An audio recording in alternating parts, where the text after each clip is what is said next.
Welcome to Fortune Forecast. You are in my book playlist, and I am Daisy, your hostess. So glad you found me. And to our Fortune community, welcome back.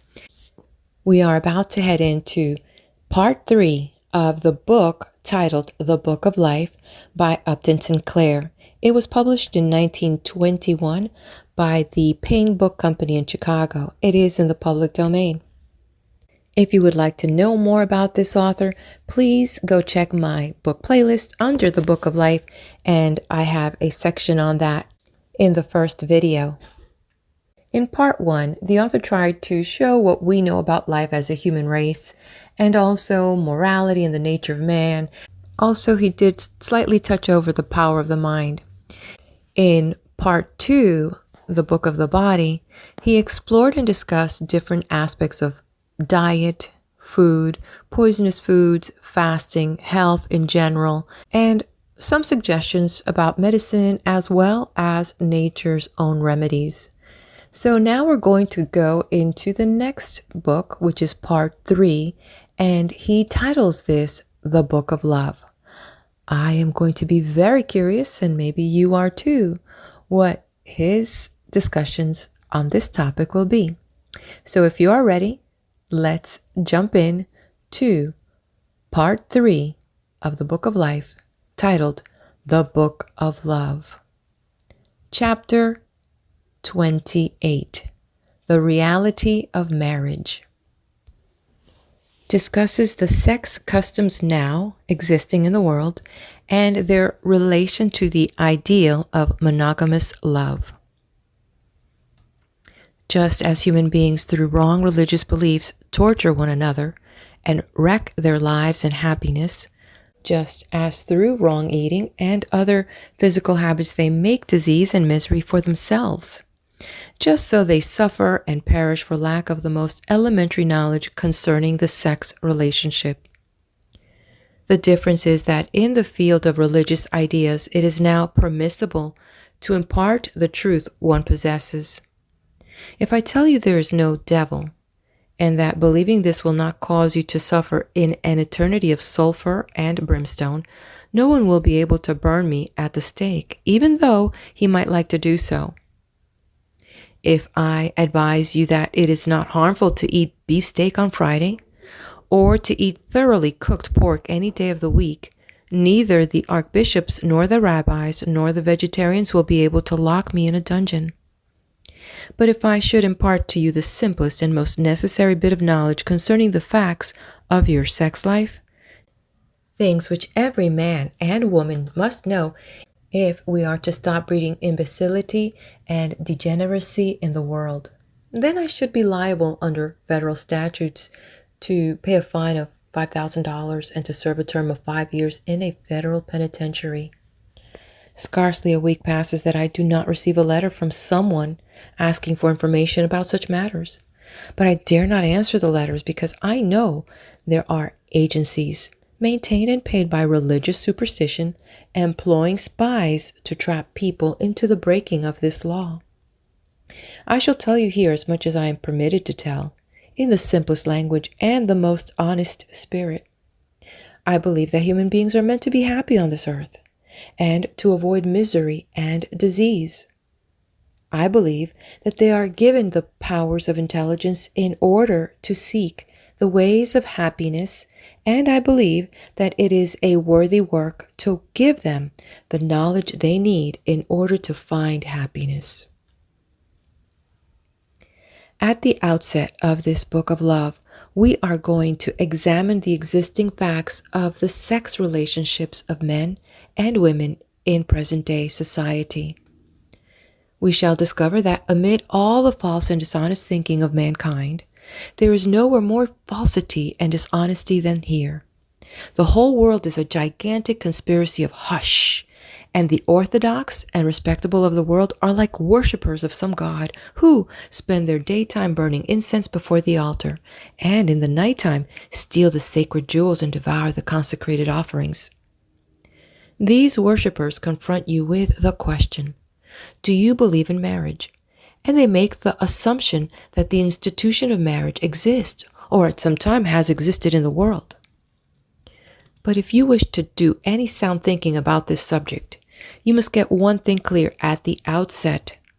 The institution of marriage is an ideal which has been preached and taught, but which has never, anywhere in any society, at any stage of human progress, actually existed as the general practice of mankind. What has existed and still exists is a very different institution, which I shall here describe as marriage plus prostitution. By this statement, I do not mean to deny that there are many women and a few men who have been monogamous all their lives, nor that there are many couples living together happily in monogamous marriage. What I mean is that, considering society as a whole, wherever you find the institution of marriage, you also find, coexistent therewith and complementary thereto, the institution of prostitution. Of this double arrangement, one part is recognized and written into the law. The other part is hidden and prohibited by law. But those who have to do with enforcing the law all know that it exists, and practically all of them consider it inevitable, and a great many derive income from it. So I say, if you believe in marriage plus prostitution, that is your right. But if marriage is what you believe in, then your task is to consider such questions as these. Is marriage a possible thing? Can it ever become the sex arrangement of any society? What are the forces which have so far prevented it from prevailing, and how can these forces be counteracted? It is my belief that monogamous love is the most desirable of human sex relationships, the most fruitful in happiness and spiritual development. The laws and institutions of civilized society pretend to defend this relationship, but the briefest study of the facts will convince anyone that these laws and institutions are not really meant to protect monogamous love. What they are is a device of the property-holding male to secure his property rights to women, and more especially to secure himself as to the paternity of his heirs. In primitive society, where land and other sources of wealth were held in common and sex monogamy was unknown, there was no way to determine paternity, and no reason for doing so. But under the system of private property and class privilege, it is necessary for some one man to support a child, if it is to be supported, and when a man has fought hard and robbed hard and traded hard and acquired wealth, he does not want to spend it in maintaining another man's child. That he should let himself be fooled into doing so is one of the greatest humiliations his fellow men can imagine. If you read Shakespeare's plays and look up the meaning of old words, so as to understand old witticisms and allusions, you will discover that this was the stock jest of Shakespeare's time. In order to protect himself from such ridicule, the man maintained in ancient times his right to kill the faithless woman with cruel tortures. He maintains today the right to deprive her of her children and of all share in his property, even though she may have helped to earn it. But until quite recent times, the beginning of the revolt of women, there was never any corresponding penalty for faithlessness in husbands. Under the English law today, the husband may divorce his wife for infidelity, but the wife must prove infidelity plus cruelty, and the courts have held that the cruelty must consist in knocking her down.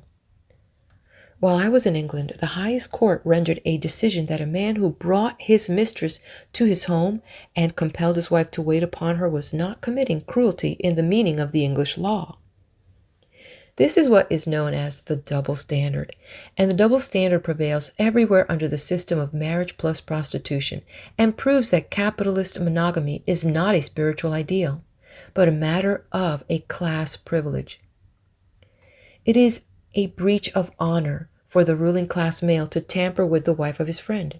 It is frequently dangerous for him to tamper with the young females of his own class. But it is in general practice taken for granted that the young females of lower classes are his legitimate prey. In England, a man may have a marriage annulled if he can prove that the woman he married had what is called a past. But everybody takes it for granted that the man has had a past.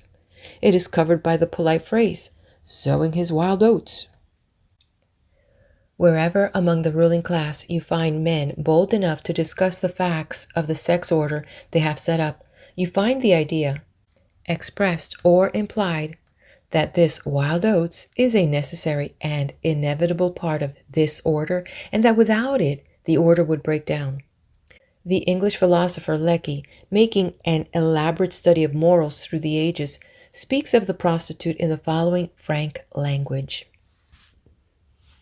Herself the supreme type of vice, she is ultimately the most efficient guardian of virtue. But for her, the unchallenged purity of countless happy homes would be polluted, and not a few who, in the pride of their untempted chastity, think of her with an indignant shudder, would have known the agony of remorse and despair. On that one degraded and ignoble form are consecrated the passions that might have filled the world with shame. She remains, while creeds and civilizations rise and fall, the eternal priestess of humanity, blasted for the sins of the people. I invite you to study these sentences and understand them fully. Remember that they are the opinion of the most learned historian of sex customs who has ever written in English. A man whose authority is recognized in our schools, whose books are in every college library. William Edward Harpole Lecky is not in any sense a revolutionist. He is a conventional English scholar, an upholder of English law and order and patriotism. He is not of my school of thought, but of those who now own the world and run it. I quote him because he tells in plain language what kind of world they have made. I invite you to study his words and then judge my statement that the sex arrangement under which we live in modern society is not monogamous love, but marriage plus prostitution. It is my hope to point the way to a higher system. I should like to call it marriage, but perhaps it would be more precise to call it marriage minus prostitution. In working it out, we shall have to think for ourselves and discard all formulas. It is obvious that our present-day religious creeds, ethical ideals, legal codes, and social rewards and punishments have been powerless to protect marriage or to make it the rule in sex relationships. So we shall have to begin at the beginning and find new reasons for monogamous love, a new basis of marriage other than the protection of private property. We shall have to inform ourselves as to the fundamental purposes of sex. We shall have to ask ourselves, what are the factors which determine rightness and wrongness in the sex relationship? What is love and what it ought to be? These questions we shall try to approach without any fixed ideas whatever. We shall decide them by the same tests that we have used in our thinking about God and immortality, health, and disease. We shall ask not what our ancestors believed, not what God teaches us, not what the law ordains, not what is respectable, nor yet what is advanced, according to the claim of modern sex revolutionists and free lovers. We shall ask ourselves, what are the facts? We shall ask, what can be made to work in practice? What can justify itself by the test of reason and common sense? End of chapter 28. Stay here as I will flip the page to the next chapter and take a minute, hit that like button and share this video with your friends and family. And if you are ready, we will go now to chapter 29, the development of marriage. Deals with the sex relationship, its meaning and its history, the stages of its development in human society. What, in the most elemental form, is sex? It is a difference of function which makes it necessary for two organisms to take part in the reproduction of the species. The purpose, or at any rate the effect, of this sex difference is the mixing of characteristics and qualities. If the sex relationship were unnecessary to reproduction, variations might begin and be propagated and carried to extremes in one line of inheritance without ever affecting the rest of the species. Very soon there would be no species, or rather an infinity of them. Each line of descent would fly apart and become a group all by itself. You have perhaps heard people comment on the fact that blondes so frequently prefer brunettes, and that tall men are apt to marry short women, and vice versa. This is perhaps nature's way of keeping the type uniform, of spreading qualities widely and testing them thoroughly. Nature is continually trying out the powers of every individual in every species, and by the process of sexual selection, she chooses, for the reproduction of the species, the individuals which are best fitted for survival. This, of course, refers to nature, considered apart from man. In human society, as I shall presently show, sexual selection has been distorted and partly suppressed. Sex differentiation and sexual selection exist almost universally throughout the animal and vegetable kingdoms, everywhere save in the lowest forms of being. They take strange and startling forms, and like everything else in nature, manifest amazing ingenuity. People who wish to prove this or that about human sex relations will advance arguments from nature. But as a matter of fact, we can learn nothing whatever from nature except her determination to preserve the products of her activity and to keep them up to standard. Sometimes nature will give the precedence in power, speed, and beauty to the male, and sometimes to the female. She is perfectly ruthless and willing in the accomplishment of her purpose to destroy the individuals of either sex.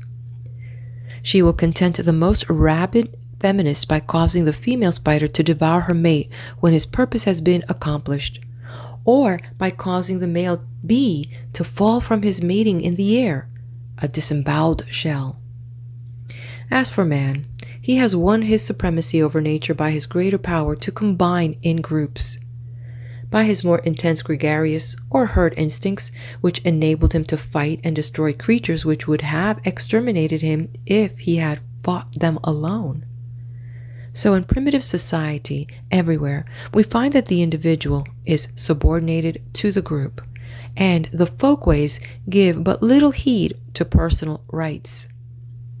Very thorough investigations have been made into the life of primitive man in many parts of the world, and the anthropologists are now arguing over the exact meaning of the data.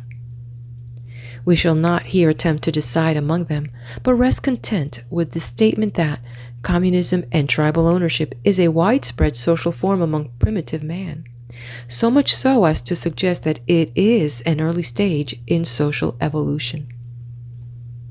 And this communism includes not merely property, but sex. In the very earliest days, there was often no barrier whatever to the sex relationship, not even between brothers and sisters, nor between parents and children. In fact, we find savages who do not know what the sex relationship has anything to do with procreation. But as knowledge increases, sex taboos develop, some wise and some foolish. From causes not entirely clear, but which we discuss in Chapter 48, there gradually evolves a widespread form of sex relationship of primitive man, the system of the gens as it is called. This is the Latin word for family, but it does not mean family in the narrow sense of mother and father and children, but in the broad sense of all those who have blood relationship however far removed, uncles and aunts and cousins, as far as memory can trace. In primitive communism, a man is not permitted to enter into the sex relationship with a woman of the same gens, but with all the women of some other gens. It is difficult for us to imagine a society in which all the men named Jones would be married to all the women named Smith. But that was the way whole races of mankind lived for many thousands of years. In that primitive communist society, the woman was generally the equal of the man. It is true that she did the drudgery of the camp, but the man, on the other hand, faced the hardships of battle and the chase on land and sea. The woman was as big as the man, and except when handicapped by pregnancy, as strong as the man. She was as much respected, if not more so. Her children bore her name and were under her control, and she was accustomed to assert herself in all affairs of the tribe. In Frederick O'Brien's White Shadows in the South Seas, you may read a comical story of a journey this traveler made into the interior of one of the cannibal islands. Everywhere he was treated with courtesy and hospitality, but was embarrassed by continual offers from would-be wives. In one case, a powerful cannibal lady, whose advances he rejected, picked him up and proceeded to carry him off, and he was quite helpless in her grasp. He might have been a cannibal husband today, if it had not been for the intervention of his fellow travelers. The basis of this sex equality under primitive communism is easy to understand. All goods belonged to the tribe and were shared according to need. Children were the tribe's most precious possession. Therefore, the woman suffered little handicap from having a child to bear and feed. Primitive women would bear her child by the roadside and pick it up in her arms and continue her journey, and when she needed food, she did not have to beg for it. If there was food for anyone, there was food for her and her child. She did her share of the gathering and preparing of food because that was the habit and law of her being. She had energies and had never heard of the idea of not using them.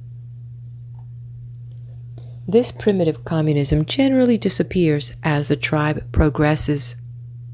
We cannot be sure of all the stages of its disappearance or of the causes, but in a general way, we can say that it gives way before the spread of slavery. In the beginning, primitive man does not have any slaves. He does not have sufficient foresight or self-restraint for that. When he kills his enemies in battle, he builds a fire and roasts their flesh and eats them. And those whom he captures alive, he binds fast and takes with him to be sacrificed to his voodoo gods. But as he comes to more settled ways of living, and as the tribe grows larger, it occurs to the chiefs in battle that the captives would be glad to give their labor in return for their lives, and that it would be convenient to have some people to do the hard and dirty work. So gradually, there comes to be a class at the bottom of society and another class at the top. Those who capture the slaves and keep them at work lay claim to the products of their labor. At first, better weapons and personal adornments, then separate homes for the chiefs and priests, separate gardens, separate flocks and herds, and, what more natural, separate women. This process becomes complete when the tribe settles down to agriculture and the ruling classes take possession of the land.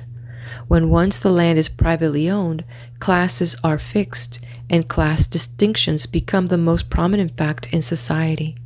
And step by step as this happens, we see women beaten down, from the position of the cannibal lady who could ask for the man she wanted and carry him off by force if necessary, to the position of the modern woman who is physically weak, emotionally unstable, economically dependent, and socially repressed. You may resent such phrases, but all you have to do is to read the laws of civilized countries, written into the statute books by men to define the rights and duties of women. You will see that everywhere before the recent feminist revolt, women were classified under the law with children and imbeciles. Maternity imposes on women a heavy burden, and before the discovery of birth control, a burden that is continuous. For 9 months she carries the child in her body, and then for a year or two she carries it in her arms or on her back, and by that time there is another child, and this continues, and she is broken down. Having this burden, she cannot possibly compete with the unburdened male for the possession of property.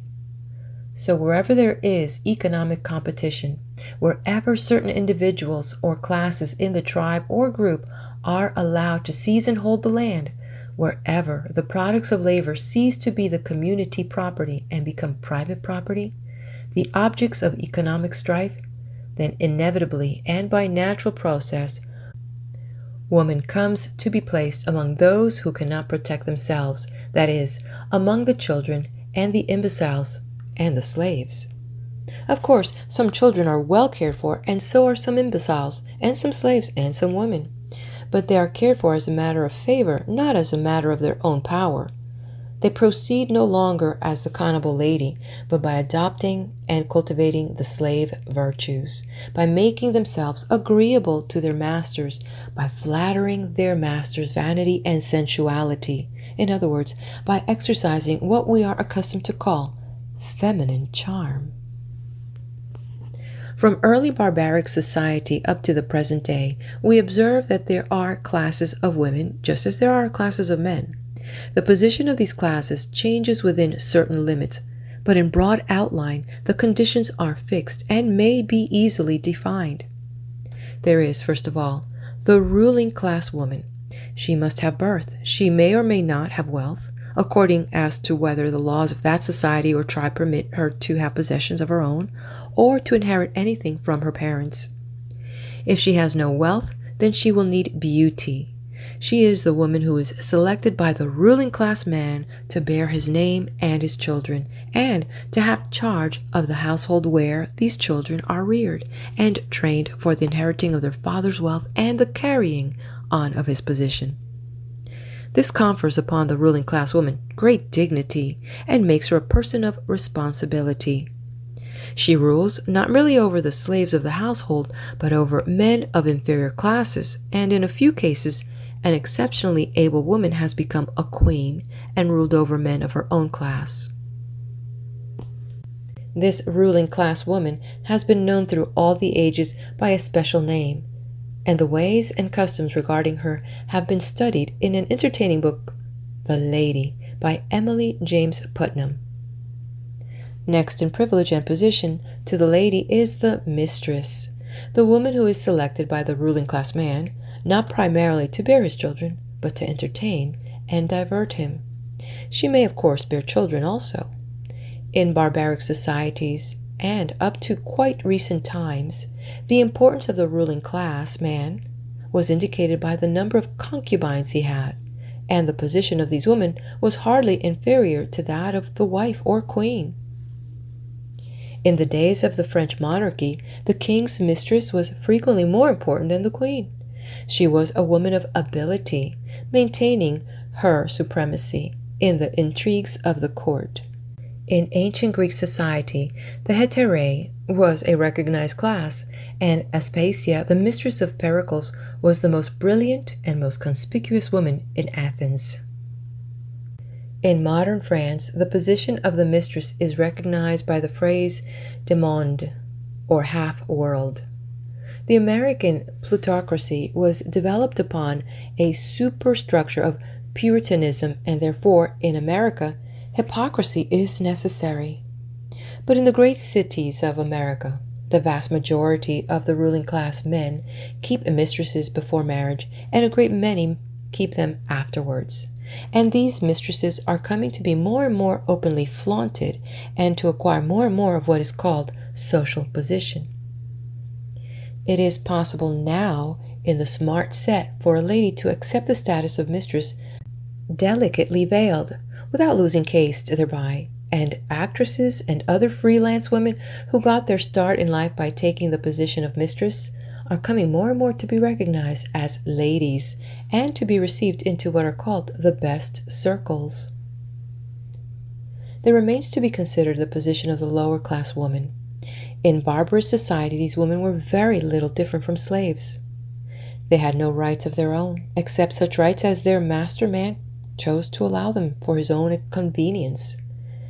They were sold in marriage by their parents, and they went where they were sold and obeyed their new master. They became his household drudges and reserved their affections for him. If they failed to do this, he stoned them to death or strangled them with a cord and tied them in a sack and threw them into the river.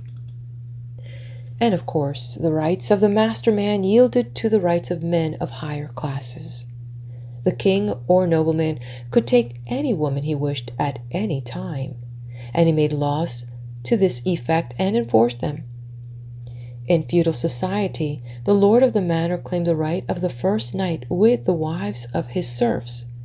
This was one of the ruling class privileges which was abolished in the French Revolution. Wherever the French Revolution did not succeed in effecting land tenure, the right of the landowner to prey upon his tenant girls continues as a custom, even though it is not written in the law and would be denied by the hypocritical. It prevails with Poland, as you may discover by reading Sinkowitz's Whirlpools. It prevails in England, as you may discover from Hardy's Tests of the Ubervales. You will find that it prevails in every part of the world where women have poverty and men have wealth and prestige, dress suits and automobiles. You will find it wherever there are leisure class hotels or colleges or other gatherings of ruling class young males. You will find it in the theatrical and moving picture worlds. It is well understood in the theatrical world of Broadway that the woman star in the profession gets her start in life by becoming the mistress of a manager or angel. In the moving picture world of Southern California, it is a recognized convention, known to everyone familiar with the business, that a young girl parts with her virtue in exchange for an important job. End of chapter 29. All right, well, let's head over to the next video where I will be there with chapter 30.